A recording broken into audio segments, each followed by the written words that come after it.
Eu te saúdo com a paz do Senhor. Lição número 8 da classe de adultos. Uma igreja que enfrenta os seus problemas. É muito importante nós termos isso no nosso coração, sabermos que nós somos uma igreja que tem problemas e nós devemos certamente enfrentar os problemas. Fique aqui comigo que eu vou te dar algumas referências bíblicas para uma melhor compreensão da aula. Texto áudio. Escolhei, pois, irmãos, dentre vós, 7 varões de boa reputação, cheios do Espírito Santo e de sabedoria, aos quais constituamos sobre este importante negócio. Atos capítulo 6, versículo 3. Então vemos aqui que nós temos um importante negócio a tratar. E isso é tão importante que precisam ser pessoas, homens, de boa reputação. E a reputação é aquilo que as pessoas pensam que uma pessoa é, né? Então é importante nós vermos qual tipo de pessoa que nós estamos colocando para liderar esse negócio importante. É uma pessoa de boa reputação? Então essa pessoa precisa ter boa reputação. Hoje nós sabemos que além da boa reputação, mais importante ainda é o caráter. Porque muitas vezes a pessoa até tem uma boa reputação, mas tem um péssimo caráter, né? Precisa ser cheio do Espírito Santo. Isso não é muito difícil de compreender. Quando um homem é cheio do Espírito Santo, fica notório, fica claro. E também de sabedoria, que também é outra coisa fácil de entender quando um homem tem sabedoria. A grande questão aqui é a boa reputação, porque uma pessoa pode ter boa reputação, mas ter um péssimo caráter. E o caráter é mais importante do que a reputação. Pois bem, em verdade prática, uma igreja cheia da sabedoria do Espírito age sabiamente para resolver conflitos de relacionamento. A igreja, ela tem pessoas, então famílias, então ela tem relacionamentos. Nós nos relacionamos uns com os outros. Então, como nós somos da mesma sociedade nesse sentido, é claro que nós teremos um conflito uma hora ou outra. Então, como é que a igreja vai resolver esses conflitos? À luz da Bíblia. É importante observarmos algumas questões importantes. Uma questão muito importante que eu tenho falado muito é Mateus capítulo 18. Vai nos dar um parecer muito interessante sobre este negócio.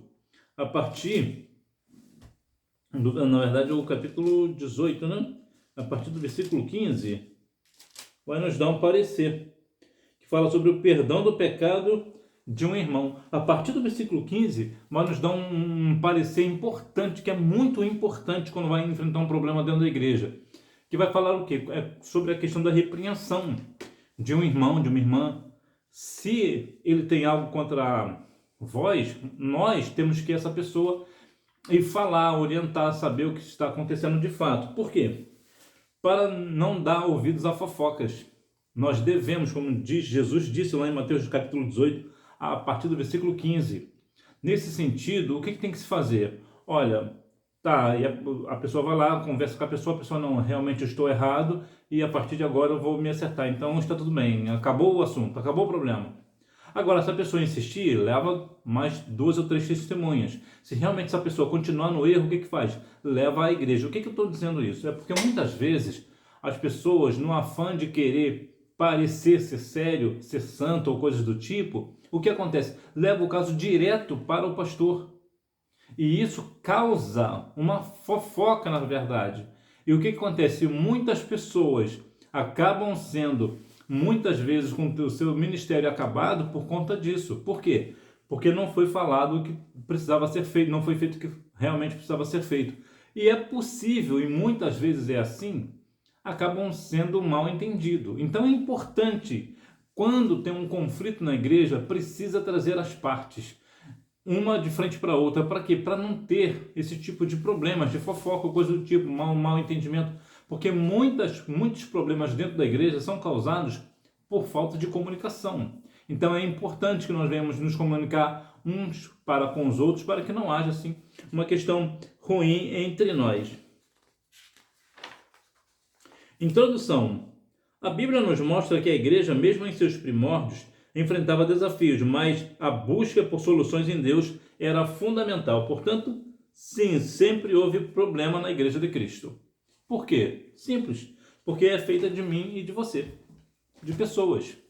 Nós, pessoas, nós causamos problemas, nós somos um problema para a igreja.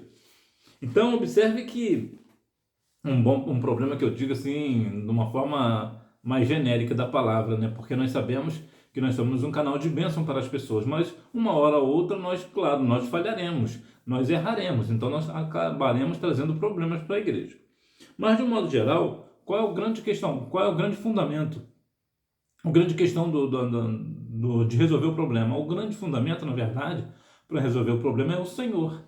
Nós devemos ter as nossas soluções em Deus. Orar ao Senhor. É verdade que existem alguns casos bem pesados, né, na igreja, algumas situações pelas quais precisa até envolver a polícia, né, porque realmente são situações bem complexas, não dá nem para dizer aqui, porque é muito pesado. Essa semana mesmo aconteceu, ainda hoje, na verdade, aconteceu. Isso me parece que foi no Acre. Então, há realmente algumas questões, alguns pecados que, na verdade, precisam ser levados diretamente à polícia. Mas, de outras formas, os líderes, eles são chamados para quê? Para servir. Então, os líderes precisam ter o quê? Ter maturidade cristã. Como é que se tem maturidade cristã num problema dentro da igreja? Trazer as partes e conversar com as partes. É bom até falar com uma pessoa à parte e depois com outra parte também à parte. Depois de ouvir ambos, coloca um de frente para o outro e vamos resolver esse negócio. Por quê? Porque é necessário esse tipo de situação. Agora, é claro que também pode haver outros problemas, né? Além de falta de comunicação, algumas coisas ofensivas, né? Então, realmente, eu já tive o desprazer de, como líder de jovens, ter que resolver um problema, até familiar, na verdade, e conversei com as pessoas, com as partes envolvidas, falei, foi uma questão que eu precisei levar ao ministério, né, que foi uma questão séria, inclusive até um dirigente estava presente na hora do acontecido, então nem me deu muito trabalho, né, porque na verdade isso foi coisa do ministério. Então, como já havia uma pessoa do ministério ali para tratar, então já resolveu de uma vez. Mas os líderes estão aí para servir. O líder não é para ser servido. O líder ele é para servir aos outros, servir os liderados. E isso é importante porque muitas vezes as pessoas acreditam que o líder, né, pastor no caso, o líder de departamento, precisa ser servido. Na verdade não, na verdade ele está ali para servir. A identificação dos conflitos. Conflito de natureza cultural. Havia, portanto, uma barreira de natureza cultural por conta da língua. Essa barreira cultural trouxe um conflito de relacionamento entre os crentes da primeira igreja. Haja visto aqui que existia aqui os judeus helenistas, né, que eram pessoas que falavam somente a língua grega, e também os hebreus, que já falavam o hebraico. Então já tínhamos aqui, nós não, né, eles, né? Eles tinham um problema de cultura, no caso aqui de idioma. O idioma era diferente. Lembra lá de Gênesis capítulo 11, versículos 7 a 11? Vai nos dar ali uma ideia, que vai falar da Torre de Babel, quando o Senhor confundiu as pessoas ali. Como foi que Deus confundiu as pessoas? Com idiomas diferentes. No mesmo capítulo, de Gênesis capítulo 1, Gênesis 11, versículo 1, vai nos falar ali que só existia um idioma. As pessoas todas só falavam um idioma, só existia um idioma. Então, o que acontece? Quando vê essa ideia da Torre de Babel, o que o Senhor fez? Desçamos lá e vamos confundi-los. Então, o Senhor mudou a linguagem. Como é que se comunica com uma linguagem diferente? É bem diferente, inclusive no caso de Atos capítulo 2, que ali eram pessoas que várias nacionalidades, então, portanto, não tinham como se comunicar, porque cada um falava um idioma completamente diferente do outro. Mas o que houve? Houve ali a descida do Espírito Santo e cada um começou a ouvir no seu próprio idioma. Por quê? Porque foi um milagre, foi algo do Espírito Santo ali, foi uma manifestação do Espírito Santo. Por isso, quando as pessoas, mesmo falando idiomas diferentes, cada um entendia no seu próprio idioma. Mas, de modo geral, quando há pessoas com idiomas diferentes, fica praticamente incomunicável, a não ser que um entenda a língua do outro ou que haja um intérprete que fale num idioma e em outro idioma também. Então fica fácil a comunicação. Fora isso, torna-se impossível. Então aqui era uma grande barreira, né? Um conflito de natureza cultural para a igreja. Aqui já era um grande problema, né? Aconteceu comigo uma coisa parecida. Não foi necessariamente um idioma falado, mas eu lembro que uma vez eu saí com jovens para evangelizar e nós chegamos num lugar e nós queríamos evangelizar aquela pessoa. Veio uma jovem e nós não conseguimos nos comunicar com ela. Por quê? Porque ela era uma pessoa surda e muda, então nós não sabíamos falar a linguagem de sinais, então tornou-se impossível a comunicação. Nós tínhamos a ideia, né, a boa ideia de levar a mensagem do Evangelho, mas tornou-se impossível porque nós não sabíamos ali a língua de sinais. Então você vê que a falta de comunicação, realmente, né, o idioma traz uma grande barreira, é muito difícil de levar uma palavra, uma mensagem, até mesmo falando dentro do nosso território nacional. Por quê? Porque a pessoa era surda e muda e não sabia falar, então nós também não nos ouvíamos, então, como nós não sabíamos a língua de sinais, tornou-se impossível a comunicação. Conflito de natureza social. Lucas explica que em razão daquela diferença cultural, as suas viúvas eram desprezadas no ministério cotidiano. Aqui fica evidente a natureza social do problema. As viúvas de fala grega estavam sendo negligenciadas na distribuição diária. Então temos aqui um grande problema, que é a distribuição de alimentos para as viúvas. Como já havia esse problema de um fala hebraico e o outro fala grego, então não havia uma comunicação. Então essas viúvas, por conta desse dilema, né, por causa do fato das viúvas falarem grego, então os que falavam hebraico não se comunicavam com ela. Então o que acontecia? Qual era o resultado disso? Elas eram negligenciadas, eram desprezadas e não tinha ali o alimento que deveria ter. E isso aqui vai nos trazer muito aquela ideia de Tiago capítulo 1, versículo 27, que vai falar sobre a questão de nós estarmos cuidando das viúvas. Então o cuidar da viúva é interesse da igreja. É importante também notar o seguinte: alguns casos, aqui vem casos e casos, mas aqui há uma questão muito importante, que muitas igrejas fazem o seguinte: existe uma viúva, essa viúva, por uma razão ou outra, o que a igreja faz? Dá desculpas para dizer que não faz parte ali da igreja, ou que ela tem filhos, ou que ela tem isso, que ela tem aquilo. Para quê? Para não ter que assistir a essa viúva. Isso é um caso errado. A igreja, independente das circunstâncias, dentro da possibilidade, precisa atender, né? Precisa assistir às viúvas, né? O Senhor Deus também falou sobre isso, né? Lá em Deuteronômio capítulo 10, versículos 17 e 18. Portanto, é muito importante essa questão da distribuição às viúvas, né? Da assistência à viúva, independente do idioma que fala, né? Nós saberemos como a pessoa está passando necessidade, independente do idioma. Uma vez que está no nosso meio, nós saberemos. Talvez tenha dificuldade de entender, de compreender, quando não é do nosso convívio. Então nós não sabemos como é aquela pessoa, então é possível, nesse sentido, nós acabarmos não entendermos que aquela pessoa está passando uma necessidade. Mas uma pessoa que está no nosso meio, nós sabemos como faz ou como deixa de fazer, o jeito de andar, o modo de se vestir, aí nós saberemos. Então a igreja, ela não deve de maneira nenhuma desprezar as viúvas, tendo em vista que isso é a boa religião, né? Tiago capítulo 1, versículo 27. Qual é a prioridade? Assim, por exemplo, um evento musical recebe grande atenção, porquanto mexe com as emoções, enquanto um trabalho social numa igreja local carente conta com poucas adesões. Quando nós falamos de questão financeira, dízimos, ofertas, nesse caso de doação de alimento, quando gera um custo para alguém, né, para a igreja no geral, de modo geral, as pessoas não aderem. Por que não?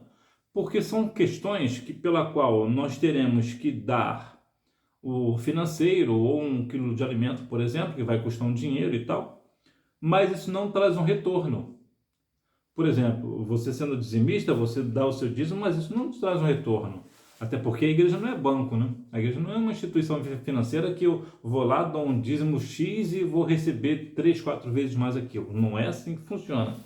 Então é importante nós observarmos de quem é a prioridade. Lá em Gálatas capítulo 6, versículo 10, fala que nós devemos fazer o bem, mas principalmente aos domésticos da fé, né, da família da fé.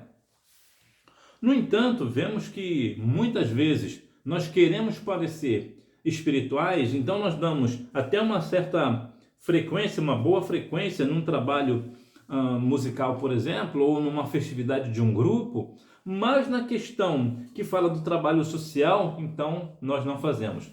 Eu, quando participei da Secretaria de Missões da minha igreja, eu era coordenador do trabalho de missão. Foi um trabalho que me deu muita alegria, na verdade. Aconteceu um caso diferente. Nós tínhamos os jovens, né? E os jovens, a grande massa esmagadora dos jovens, uns 95% mais ou menos dos jovens do campo, estavam presentes naquele trabalho. Inclusive, uma delas até ficou responsável pela questão do alimento juntamente comigo. Então, observe, ficou eu e ela e mais uma, né? Porque eu para fazer o trabalho mais pesado e elas para fazer o trabalho mais de separação, porque as meninas têm mais essa aptidão, né? Para saber aquilo que está bom e aquilo que está ruim na questão do alimento propriamente dito. Porque pode ser que uma hora ou outra um irmão, uma irmã pode ter se confundido lá, ter mandado um alimento que não impróprio, né? Para consumo. Então, observe que nesse caso nós não contamos, na verdade, a questão do alimento em si, quantos quilos que foram, mas foi bastante coisa. Foi um trabalho que, para a época, até a época, foi o maior trabalho social feito por uma igreja no lugar onde nós moramos, onde eu moro. Então ficou muito marcado. Agora, isso foi uma exceção, que todo mundo aderiu, a igreja quase toda aderiu, principalmente os jovens. Inclusive, eu contei, eu achei muito interessante, que deu mais jovens nesse trabalho missionário do que na festividade de jovens, que aconteceu dias depois. Olha, na minha congregação. Então, veja que aqui são uma questão atípica, né? Geralmente não é isso que acontece. Geralmente o que acontece é o seguinte: as pessoas vão aderir a um evento, né? Uma festividade, e não um trabalho social. Foi exatamente ao contrário do que aconteceu na minha congregação, glória a Deus. Agora, quem é que tem a prioridade? A pergunta que não quer calar. Aqui eu vou falar sobre a questão da prioridade do trabalho da igreja e o do social. Ambos têm prioridade. Ambos. E se acontecer de você só puder, a igreja, numa situação que só pode ajudar uma pessoa, e chegam duas, uma cristã e uma não cristã, quem você atende? Segundo Gálatas 6:10, nos dá a ideia de que nós devemos atender o doméstico da fé. Eu discordo. Por que eu discordo? E aqui não é discordar da palavra, é a aplicação. Tem situações pelas quais nós devemos vigiar e ter sabedoria. Eu acredito que nessa situação, vou te explicar bem claro, para que você não tenha assim alguma dúvida no seu coração. A Bíblia diz lá que nós devemos, principalmente os amigos da fé. Por quê? Porque como é que eu ajudar o amigo do mundo e não ajudar um amigo da fé? Né? O irmão da fé não fica bem. Mas nessa situação que eu te coloco, você está na sua igreja, chegam duas pessoas ao mesmo tempo, uma cristã e uma não cristã, e você só pode atender uma, você atende aquela pessoa que não é cristã. Por quê? Por duas razões. Primeiro, para você dar um bom testemunho. Ela vai chegar ali, ela vai ser bem atendida e vai chegar, olha, eu estava passando uma situação difícil e a igreja me ajudou.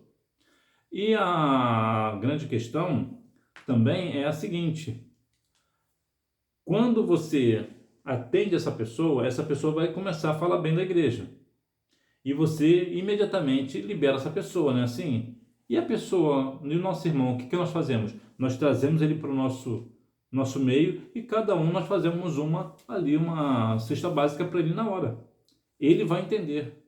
Agora, a pessoa, você fizer o contrário, querer ajudar o irmão primeiro e depois a outra pessoa, vai ficar uma situação meio constrangedora. Que ela vai ficar pensando, por que atenderam ele e depois vou ficar aqui no meio deles? Vai ficar uma questão assim, meia perdida. Então, o que nós fazemos? Primeiro, aquela pessoa que não é cristã, a gente libera ela e traz o nosso irmão, e cada um vai à sua casa e traz algo e fazemos uma outra cesta para aquele irmão, ou para aquela irmã, né? Então isso é muito bom de trabalhar com esse tipo de sabedoria, para dar bom testemunho, para depois as pessoas não ficarem difamando a igreja, né? Difamando o evangelho. Sinopse: a igreja primitiva enfrentou desafios internos que exigiam sabedoria para manter a unidade. A delegação de tarefas, o ministério da oração e da palavra. Cuidar dos mais necessitados era uma missão urgente da igreja, mas os ministérios da oração e pregação da palavra de Deus também o eram. O ministério de oração e da palavra é extremamente importante, sim, é claro. Na questão do social também é extremamente importante. Então nós não podemos dar mais ênfase a outro e não dar ou ao outro, tem que ser a ambos. Por quê? Porque imagina que nós vamos dar ênfase à pregação da oração e da palavra. E o alimento, como é que fica? E o social? E o social também não é somente a questão do alimento propriamente dito. Também pode ser uma questão de um remédio, por exemplo, que a pessoa precise, ou de uma assistência no sentido de um serviço, por exemplo, né, de um apoio num serviço específico, né, social, não digo um serviço social, por exemplo, um dentista, por exemplo, né, pagar uma consulta de um dentista que é necessário naquele momento, se faz extremamente importante, ou um outro médico, um outro tipo de serviço. A igreja, ela precisa ter esse discernimento e observar que é claro que nem sempre nós podemos, né? Muitas vezes nós, como igreja, nós não temos disponibilidade de alimento ou disponibilidade financeira, então nesse caso não há o que fazer. Mas nós podendo fazer, é extremamente importante, independente de quem faça. Eu digo isso porque muitas vezes a pessoa chega na igreja e acaba sendo constrangida. Por quê? Porque nós, de modo geral, começamos a fazer muito questionamento e perguntar muita coisa. E não é assim. Não é assim. A pessoa precisa do alimento, libera o alimento, ponto. Não tem que ficar fazendo perguntinhas. Por quê? Porque isso deixa a pessoa constrangida. É uma forma até de humilhar a pessoa. Então isso não se faz. O cristão verdadeiro não faz esse negócio. A pessoa precisa, nós estendemos a mão e glória a Deus e vamos continuar orando e falando a palavra e agindo em amor. Então isso faz toda a diferença. É muito provável que o espiritismo no Brasil tenha crescido por conta disso. O espiritismo no Brasil, o Brasil é o país mais espírita do mundo, né? Infelizmente. Mas o que acontece? Por que o espiritismo cresceu tanto no Brasil? Por causa dessa questão. Eu falo porque eu tenho pessoas da família que pertencem aí à questão do espiritismo. Então, o que eles fazem? Inclusive, curiosamente, a minha mãe tem um vizinho que no início da vida dele, ele foi ajudado justamente por uma instituição espírita que um tio meu fazia parte. Então, olha como é que o mundo é pequeno, né?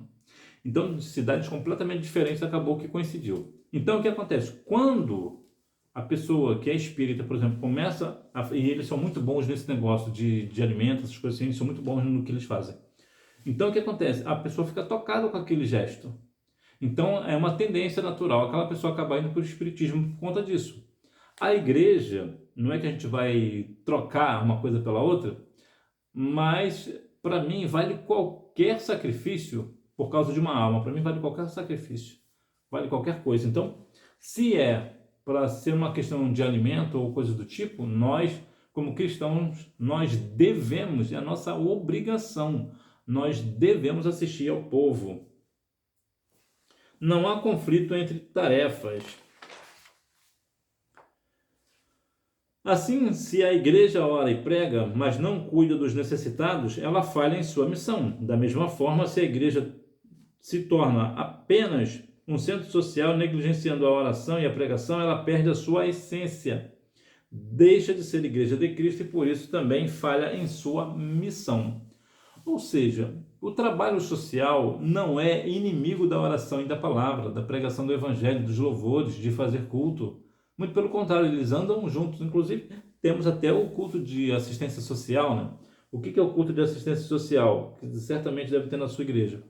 É um culto de adoração, é um culto público, em que as pessoas da igreja trazem um mantimento, um alimento não perecível, justamente para assistir os irmãos que estão necessitados. E continuamos fazendo o quê? Os dois, trazendo alimento para a casa do Senhor, glorificando o nome do Senhor ao mesmo tempo. Então, se naquele momento chega uma pessoa ali, já é atendido na hora. Ou se chega nos dias depois, como anteriormente as pessoas já chegaram ali e deram alimento, então a igreja dispõe de alimento. Haja vista lá em Malaquias 3,10, nos traz uma questão muito interessante.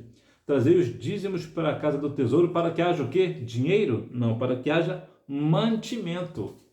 Então, dízimos, ofertas, é também para esse negócio, para mantimento tanto da igreja quanto também dos irmãos e das irmãs. Nós precisamos ter isso no nosso coração e fazer com amor.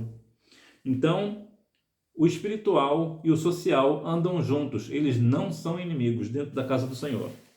A diaconia. Esse entendimento apostólico contradiz o que muitos pensam atualmente a respeito do serviço da diaconia. Infelizmente, há os que enxergam um diácono como um obreiro de classe inferior. O diaconato, como nós vemos, muitas vezes, realmente é tido como um trabalho inferior. Inferior ao presbítero, ao pastor, ao evangelista, por exemplo. É uma pessoa sem valor, né? O diácono é uma pessoa sem valor. Mas não é bem assim, não. Na verdade, o trabalho de diácono é um dos trabalhos mais importantes que existe na igreja. Entre uma coisa e outra, está na questão de assistir ao próximo, ou seja, separar o alimento para um e para outro, é o diácono quem faz, entre tantas outras coisas. Servir ceia, né? Por exemplo, fazer o bom andamento do culto, dirigir trabalho, ficar na porta, dar assistência ao pastor, dar assistência aos presbíteros. Então, é de uma grande importância. O diácono, ele é uma pessoa importantíssima.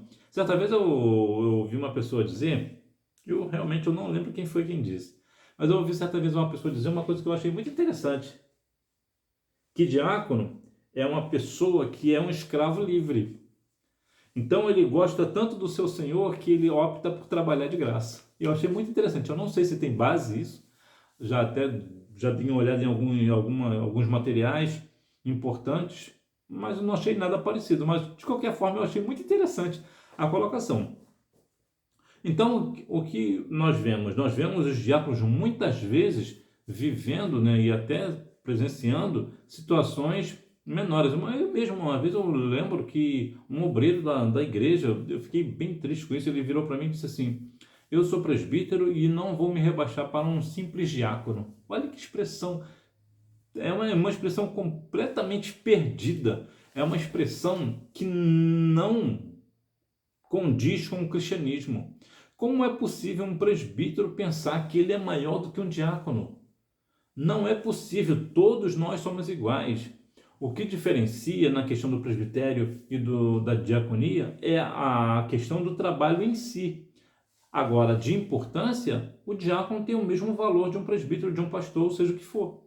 A importância é a mesma. Todos nós temos o mesmo valor. A diferença é nossos papéis. Às vezes, os nossos papéis são diferenciados. Por exemplo, um diácono ele faz um trabalho e o presbítero faz outro. Mas um não faz o trabalho sem o outro. É um trabalho complementar. Então, veja que nós vemos situações pelas quais as pessoas muitas vezes passam pela porta, o diácono está na porta, nem sequer é cumprimentado, porque é só um diácono, ele é só porteiro, é só um diácono. E faz pouco caso, isso é uma coisa triste. Dentro da casa do Senhor é triste, sabe por quê? Porque nós como família, nós temos que falar um com os outros, nós devemos ter uma harmonia entre nós. Portanto, se você é diácono, não se sinta inferior, muito pelo contrário, você é de uma grande importância para a igreja. Sinopse: os apóstolos instituíram diáconos para equilibrar o ministério da pregação da palavra, da oração e do serviço social. Agora, olha o equilíbrio, né? O ponto do equilíbrio aqui dos diáconos, né? Tanto da palavra, da pregação e também da assistência social. Seguindo os princípios cristãos, privilegiando o caráter. Aqueles que iriam cuidar das mesas deveriam ser pessoas de boa reputação. A palavra boa reputação traduz o termo grego martírio, que significa testemunha, ou marte, que quer dizer uma pessoa autêntica, honesta, correta e que não negocia valores para exercer a função da diaconia. O diácono seria mais ou menos um garçom. Já viu como o garçom vive numa questão de vida de equilíbrio? Até para trazer a bandeja, né, ele tem equilíbrio. Então, sempre quando você pensar em diácono, tu lembra no garçom, tu lembra de equilíbrio. O diácono, ele é uma pessoa equilibrada. Por quê? Porque ele é uma pessoa autêntica. Ele está apto para ensinar, ele conhece a palavra, ele é conhecedor da palavra, ele tem sabedoria, ele tem boa reputação. Então, ele também é uma pessoa honesta, correta e que não negocia valores. Então, observa que é uma pessoa íntegra, é uma pessoa equilibrada. O diácono, ele não vai perder a cabeça por causa de uma questão ou outra. Ele não perde a cabeça. Por exemplo, você já viu, de modo geral, né? Claro, existe sempre uma exceção, né? Mas já observou nos restaurantes, quando acontece um acidente com um garçom, na hora de servir alguém, ou ele tropeça, alguém derruba alguma coisa nele, você já viu como ele não perde o equilíbrio? Ele fica de uma forma completamente, mantém a postura firme, honesta, correta. Por quê? Porque ele é uma pessoa autêntica. Então o garçom, ele sempre vai servir as mesas, vai sempre servir bem as pessoas, ele faz isso com prazer. É claro que no lado do garçom, o garçom, ele vai ter a gorjeta dele, vai ter o salário dele também, ele faz aquilo também pelo salário, né, o trabalho dele, mas você vê a maestria, você vê o equilíbrio do garçom. Da mesma forma é o diácono. O diácono, ele é como um garçom da igreja, ele tem equilíbrio, ele é uma pessoa honesta, ele sabe servir bem as mesas. E servir realmente não é uma tarefa fácil. Eu, particularmente, se eu tiver de servir de garçom, eu tenho dificuldade, eu não consigo. Eu não tenho equilíbrio no sentido literal da palavra. Eu não vou conseguir equilibrar uma bandeja, eu não consigo. Eu vou ficar completamente perdido nesse negócio. Agora, no sentido espiritual, eu acredito que na bem da verdade, todos nós somos diáconos uma hora ou outra. Uma hora nós ficamos na porta, uma hora nós levamos água para alguém. Isso é o quê? Isso é diaconia. Isso faz parte da diaconia. Então, é bem importante observarmos essa importância que o diácono tem. Exercitando os dons. Era necessário que essas pessoas também fossem cheias do Espírito Santo e de sabedoria. É muito importante esse ponto, porque o diácono, ele precisa ter ambos. Ele tem que ser cheio do Espírito Santo, mas ele também precisa ter sabedoria. Por quê? Porque ele pode ser cheio do Espírito Santo e não ter sabedoria. Ir onde não se deve ir, falar o que não se deve falar, estar com pessoas que ele não deveria. Por quê? Porque lhe falta sabedoria. Ele é cheio do Espírito Santo, é batizado com o Espírito Santo, é cheio do Espírito, é uma pessoa, é um homem de Deus, mas nesse sentido ele não tem sabedoria. E aí? Da outra forma, também não adianta também a pessoa ter muita sabedoria, mas não ter o Espírito. Então precisa andar sempre juntos, de mãos dadas. A pessoa cheia do Espírito, mas também ter sabedoria. E o que é sabedoria na verdade? Eu gosto muito da definição que eu dou da sabedoria, que sabedoria não é saber algo. Sabedoria para mim é saber o momento. Para dar um exemplo bem prático. Você está entrando num concurso, por exemplo, de receita, né, de culinária. Vamos falar aqui da parte feminina, né? A parte feminina entende bem desse negócio de culinária, né? Uma pessoa da igreja, por exemplo, ela faz um bolo doce que ninguém consegue fazer um bolo bom igual dela. O bolo dela é perfeito. É espetacular aquele bolo doce que ela faz. Então ela vai fazer um concurso para fazer bolo. Só que naquele dia, naquele momento, a tarefa é fazer um bolo salgado. Ela vai lá e faz um bolo doce. O que faltou para ela? Sabedoria. Por quê? Porque ela sabe fazer o bolo doce, mas não é o momento de fazer o bolo doce, é o momento de fazer o bolo salgado. Então, sabedoria é saber usar aquilo que se sabe no momento oportuno. Então, muitas vezes, a alguns diáconos, pode acontecer isso. Ele sabe muito, tem muito conhecimento, mas usa em um horário um momento inoportuno. Então a sabedoria é saber o momento exato de praticar aquela inteligência que ele tem. E é bem verdade que os obreiros, de modo geral, principalmente os mais antigos, né? Os mais antigos, eu digo que tem mais de 60 anos, têm uma noção muito perfeita das situações, das circunstâncias da igreja. Sabe tudo o que tem que fazer. E fazem isso com muita maestria, com muita destreza. Os que estão chegando agora têm um pouco mais de dificuldade, porque mudou um pouco a dinâmica da igreja. Tem umas coisas que acontecem hoje na igreja há 30, 40 anos não existia. Então, claro, os diáconos de hoje vão saber lidar muito melhor com as questões modernas, né, que surgiu agora, do que as pessoas mais antigas, os diáconos mais antigos. Mas, de um modo geral, os antigos eles têm um melhor entendimento sobre a questão da sabedoria, de ser cheio do Espírito e também sobre a questão de como anda bem a igreja, né, como fazer para fazer andar bem o trabalho. Mas, de qualquer maneira, tanto o diácono novo quanto aquele já idoso tem a sua importância. Inclusive, quando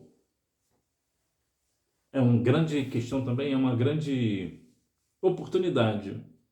Hoje, eu já presenciei algumas situações pelas quais os diáconos novos eles não conversam com aqueles mais antigos, não é nem o conversar, eles não pedem orientação. E qual é a dificuldade nisso?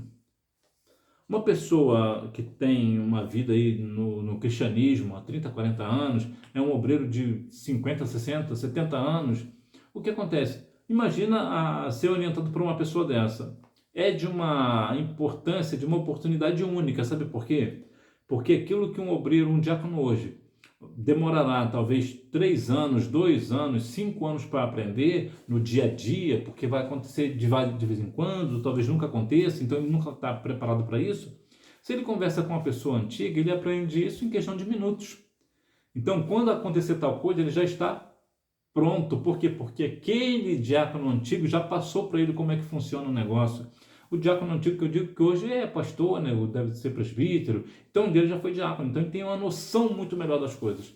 É por isso, inclusive, que algumas igrejas ainda mantêm aquela reunião do ministério, né? Que é justamente para o presbítero passar para os diáconos e os auxiliares de trabalho o que fazer em situações adversas.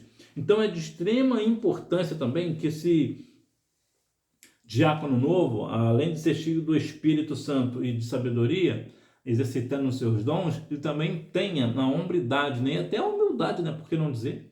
Para chegar para uma pessoa mais idônea do que ele e falar, olha, como é que era antigamente? Como é que se fazia? Como é que fazia o trabalho? Como é que cantava os hinos, por exemplo? Ou como é que era a palavra? Como é que se pregava? Como é que fazia?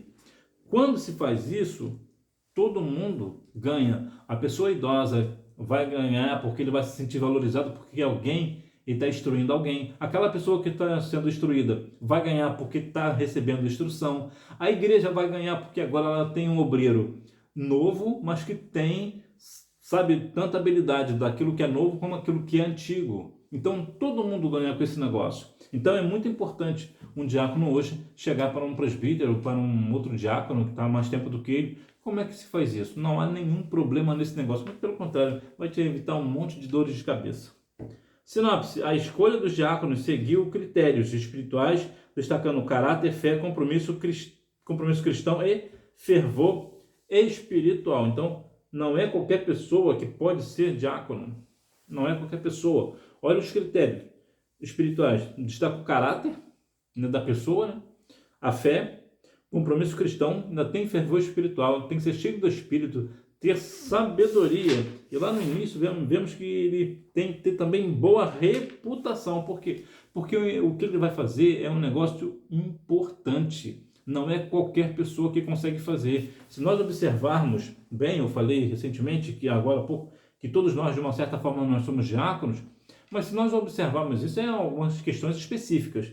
Mas se você observar a igreja no geral, você verá que há homens que não conseguem ser diáconos. Por quê? Porque não tem uma boa reputação ou não tem sabedoria. Tem sempre uma questão que lhe falta, né? Está sempre faltando algo. Então não é qualquer pessoa que é diácono. Então, portanto, mais uma vez eu repito, se você está aqui comigo, te agradeço pela oportunidade de estar falando a você.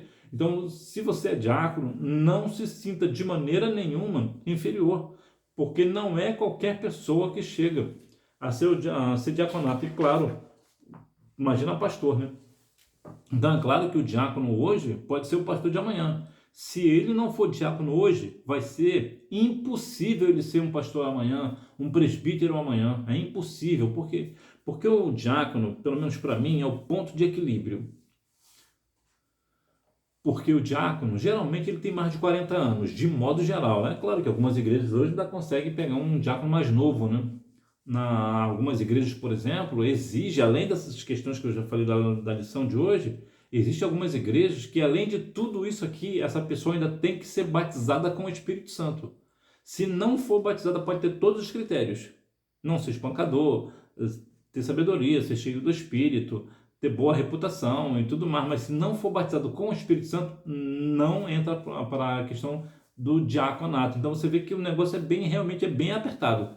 Eu, particularmente, eu não concordo com essa questão de que o obreiro tem que ser batizado com o Espírito Santo. Eu, particularmente, o diácono, eu não vou por esse ponto, não. Eu prefiro mais a ideia dele ser cheio do Espírito.